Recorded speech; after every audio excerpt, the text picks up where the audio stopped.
Indians love saying, why can't India have nice things? Good roads, clean beaches, fast trains, honest officers, safe food at least. We want all of it. And whenever we finally get something good, we attack it like a relative who owes us money. Maybe the problem is not that India cannot have good things. Maybe we just don't deserve them. Meet Tukaram Mundhe, an officer so inconveniently honest that in 20 years, he has been transferred 25 times. That's not a career. That's an Indian Railways route map. He raids illegal businesses, he enforces rules, he goes after Gutkan networks, suspends licenses. Basically, he keeps making the terrible mistake of doing his job. And India keeps rewarding him with a new office. He's reached a point where he should just stop unpacking. Imagine that. A country where the people celebrate when a government official actually does his job. We are cooked. Speaking of cooked, let's move on to food. We will fight you for insulting our biryani, dosa, idli, butter chicken, dokla, kebab, and even our grandmother. But ask whether the kitchen is clean and suddenly you're just being unreasonable. Take for example Navi Mumbai. The FDA suspended the food license of a certain hotel, it's not Radisson, after the inspection and found that hygiene and food handling lapses were present. A certain court of law later quashed the suspension, saying that 2 insects viewed against the overall report did not justify suspension. Fair enough, courts can decide the law, but the national conversation somehow moved from we need hygiene to 2 insects are not enough. At this point, we might as well just negotiate with the insects. Then came the fake ORS mess. For years, pediatrician Dr. Shivaranjani Santosh warned that drinks using ORS-like branding could confuse parents during diarrhea treatment. Eventually, regulators acted against the misleading branding, and companies went to court over the stock already sitting in the market. Because apparently, even dehydration needs a legal department. The doctor spent years saying, please stop confusing parents. And the manufacturers responded with, but what about our inventory? And then there is Khan sir. He became famous for making competitive exam coaching cheap. Then he decided healthcare should be cheap too. He opened a low-cost hospital in Patna with reports citing blood tests for 7 rupees and ECGs for 25 rupees. Then a political figure reportedly told him, essentially, to stop the hospital project and to stick to teaching. Apparently, helping people is fine, but please, stay inside your syllabus. During COVID, the country even produced private citizens who became emergency services.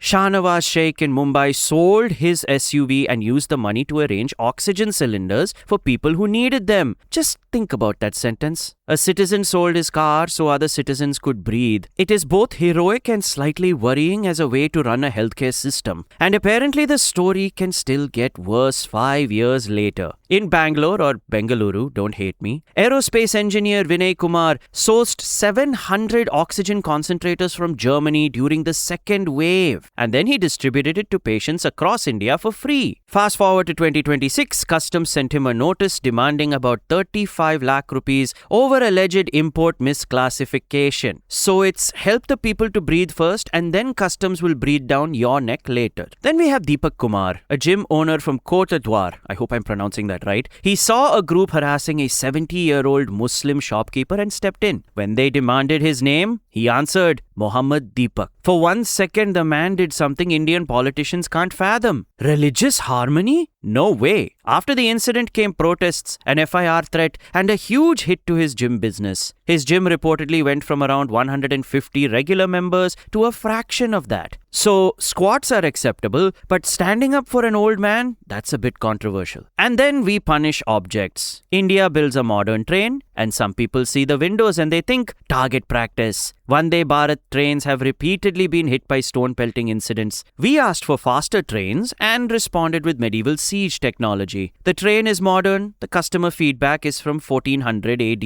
Then Mumbai cleans Juhu beach. Volunteers clean it, workers clean it, campaigns clean it, and people return with snacks like a highly organized garbage delivery service. And it's not just Mumbai, it's every beach. We don't need a cleanup drive. We need a software update for the people visiting the beach. And just when you think we have reached peak performance, India opens a new airport. People reportedly walked into decorative fountain areas and took the plants from the airport. Other countries open airports, but we apparently open free nurseries with baggage screening on the side. This one is my favorite. Mysore tried something beautifully simple to stop public urination. The city put reflective pads panels along an 80-meter wall so people would have to look at themselves while doing it. And you guessed it, a week later, a man simply peed in front of the mirror anyway. The mirror was supposed to create self-awareness. He just used it as an audience. So when will India become something else, something that we deserve? Here's a thought. Maybe when honest officers stop being treated like temporary staff. When enforcing hygiene is not treated like an attack on civilization. When helping an old man does not wreck your business. When citizens do not have to sell their cars to keep strangers breathing and won't get wrecked by customs if they do. When a modern train can pass through a town without entering a medieval boss battle. When a clean beach stays clean after the cleanup photo. And when plants installed for the public stay where they were planted. Because somehow even public dustbins can become loot. Bengaluru once found at least 500 litter bins stolen or damaged. Manhole covers disappearing too, leaving behind an actual hole where basic civic sense used to be. In Nupur, thieves even took steel park benches and drain covers. Streetlights, benches, bins, plants, trains. If it belongs to everybody, somebody eventually treats it like it's just a spare part. We keep asking for Singapore roads, Japanese trains and European cleanliness, but good things should not have to survive just because there are laws against damaging it. They survive because people protect them when nobody is watching. So yes, India deserves good things. The question is whether we are willing to treat public property like it belongs to us. Because it does. Until then, every new project is probably going to come out with instructions. Please don't steal, don't smash, don't throw stones, don't pee on this or take it home. It's all about responsibility. And speaking of responsibility, oh god, please like and subscribe and guess what the next video is going to be on?